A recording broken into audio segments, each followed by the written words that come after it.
ปีนี้ยังคงอยู่กับสีซิลเวอร์นะคะเพราะว่าเป็นคนที่ไม่กล้าท้าทายระบบสีส้มหลังจากที่สังเกตดูเคสในบ้านแล้วก็คิดว่าตัวเองน่าจะเหมาะกับสีซิลเวอร์ที่สุดและสำหรับปีนี้ก็ยังติดใจกับโปรไม่ใช่โปรแม็กนะคะเพราะว่าน้ำหนักดีมากถือสบายมือดี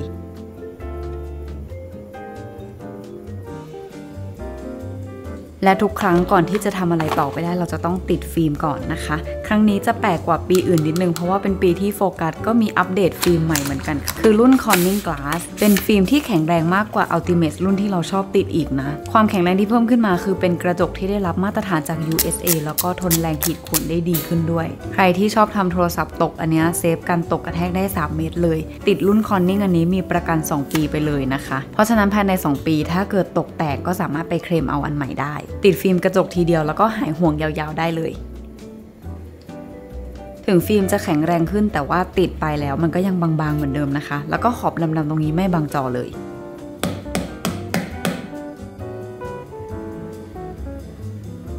และกล้องก็ยังต้องติดโฟกัสไอรอนลิงเหมือนเดิมนะคะสีซิลเวอร์เลยเหมือนใครซื้อ iPhone สีส้มเขาก็จะมีไอรอนลิงสีส้มด้วยนะคะให้เข้ากันจริงๆตัวกระจกครอบเลนส์เราใส่ทุกปีเพราะว่ามันก็ถือว่าเป็นเครื่องมือทำมาหากินหลักเนาะก็ไม่อยากให้เขาจะเป็นรอยหรือว่าเกิดรอยขีดข่วนนะคะ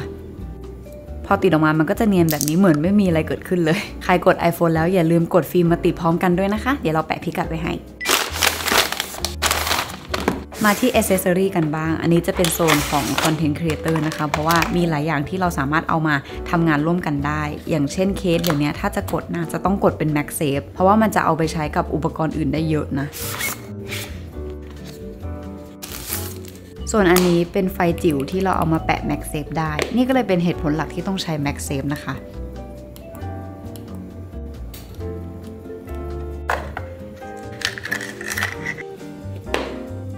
กับมอฟไตพอดอันนี้ก็จะขาดไม่ได้สีใหม่สีเหลืองน่ารักมากถ้าอย่างน้อยไม่มีขาตั้งกล้องออกไปข้างนอกมีมอฟก็ยังอุ่นใจเพราะว่าใช้ตั้งถ่ายคลิปอะไรได้ง่ายมากๆและเพื่อเพิ่มคุณภาพวิดีโอคุณภาพเสียงให้ดีขึ้นเราก็เลยไปซื้อใหม่ Holy Land อันจิ๋วอันนี้มาต่อด้วยนะคะมันเปิดประสบการณ์การทำคลิปที่ดีขึ้นมากเลยส่วนอันนี้เป็นขาตั้งปลาหมึกที่แบบอยากได้มุมที่สูงขึ้นมีความ flexible มากขึ้นก็จะเอามาแปะถ่ายแบบนี้มันก็ง่ายขึ้นเยอะเลยส่วน Apple Accessory ปีนี้ขอนำเสนอสายสะพายนะเพราะว่าดีไซน์มันน่ารักมากนะคะแต่ก็เพิ่งทำให้รู้ว่าเคสใส่ไม่ได้เจาะรูสำหรับสายสะพายนะคะ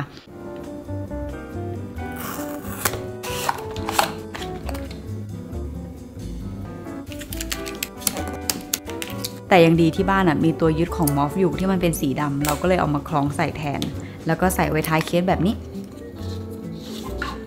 ฟิลที่ห้อยออกมาก็จะเป็นแบบนี้เลยค่ะแล้วสายสะพายคือมันปรับระดับแบบแมกเนติกได้ด้วยนะ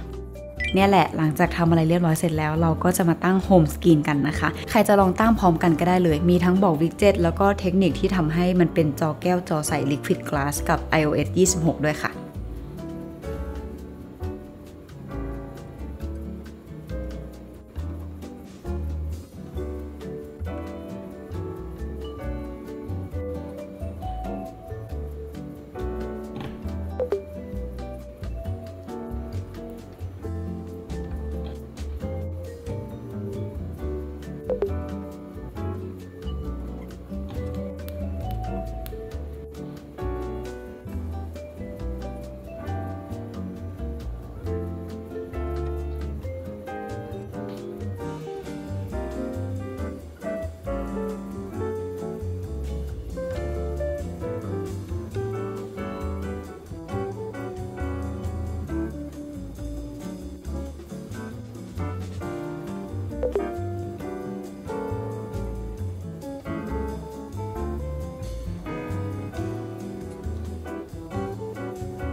เรามารีวิว iPhone 17 Pro แบบสไตล์ Content Creator สาวๆกันใครที่กำลังลังเลว่าจะเลือกเป็น Pro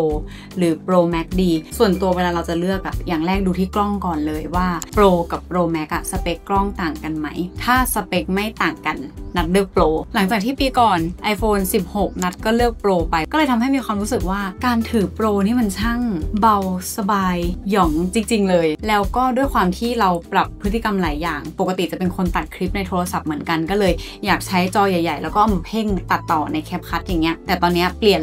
นไปตัดแคปคัทในคอมทำให้ไม่จำเป็นต้องเพ่งอะไรในโทรศัพท์อีกแล้วณตอนนี้ก็เลยปันใจมาให้ Pro แบบสุดตัวคือรู้สึกว่า iPhone 17 Pro ปีนี้เนี่ยเรื่องของโฟโต้มีอะไรใหม่ๆเข้ามาเยอะมากเลยเพราะฉะนั้นเดี๋ยวเราไปดู Camera Setting แล้วก็ไปดูตัวอย่างโฟโต้กับวิดีโอที่เราไปเก็บมาค่ะ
มาที่สกินโทนอย่างแรกที่แบบสไตล์สาวๆน่าจะอยากสังเกตกันว่าสกินโทนมันเปลี่ยนไปไหม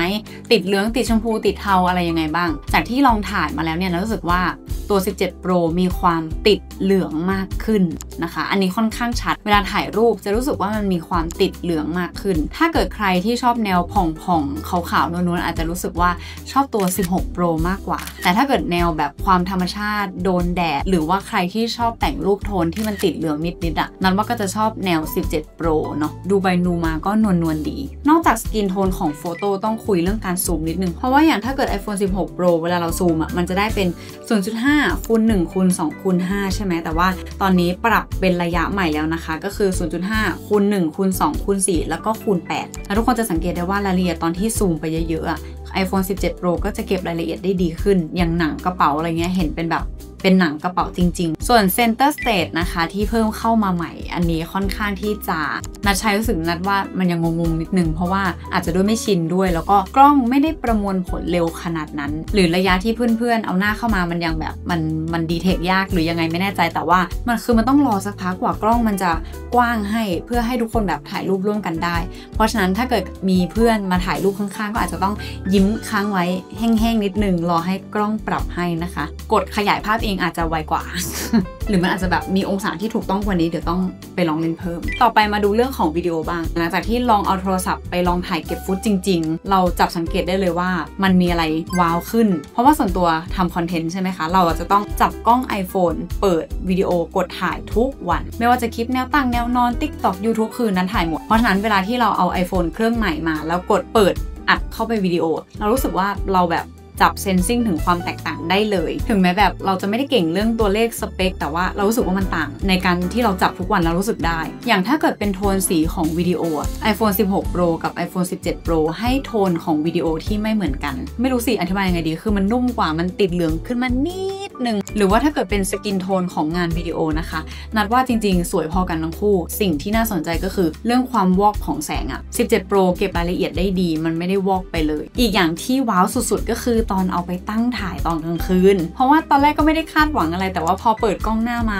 ถ่ายตอนกลางคืนเปรียบเทียบกันคือแบบทุกคนเห็นปะว่า noise มันน้อยลงมากแล้วความคมชัดอะมันดูชัดกว่าหรือแม้แต่ลองแบบใช้กล้องหลังถ่ายในที่มืดแล้วยังจะกด 0.5 อีกนะคือการเก็บฟุตในที่มืดน่าประทับใจมากค่ะแล้วก็เรื่องของการซูมก็ยังคงรู้สึกว่ามันเวอร์ขนาดเราลองถ่ายแบบที่ยังไม่ได้ใช้ประสิทธิภาพสูงสุดของแบบคลิปวิดีโอที่เป็นรอไฟล์อะไรที่มันขั้นตอนเยอะๆอะชัดระเบิดมากเรื่องวิดีโอเนี่ยมันจะมีฟีเจอร์ใหม่ด้วยก็คือ Duo Camera นะคะเราสามารถไปกดเปิดด้านบนอัดทั้งกล้องหน้ากล้องหลังพร้อมกันได้มันก็จะเห็นเป็นเหตุการณ์ที่เกิดขึ้นด้านหน้าของเราแล้วก็รีแอคหน้าของเราเองว่าแบบรีแอคกับสถานการณ์ตรงหน้ายังไงแต่ว่าอาจจะเป็นทิปส์นิดนึงเวลาตัดต่อไอ้เจ้า Duo มันไม่สามารถแยกเลเยอร์ตัดต่อได้นะมันจะติดฝังไว้อยู่กับวิดีโอแบบนี้เลยแล้วก็ถ้าใครอยากทำรีแอคอาจจะต้องวาง Duo Camera หน้าเราไปไว้ด้านบนไม่ซ้ายก็ขวาเพราะว่าถ้าเกิดเอามาอัดด้านล่างแคปชั่นมันน่าจะบังหน้าเราแล้วแบบบางครั้งเวลาที่เราไม่ได้สนใจหน้าตัวเองแล้วเราอยากแบบถ่ายโมเมนต์ข้างหน้า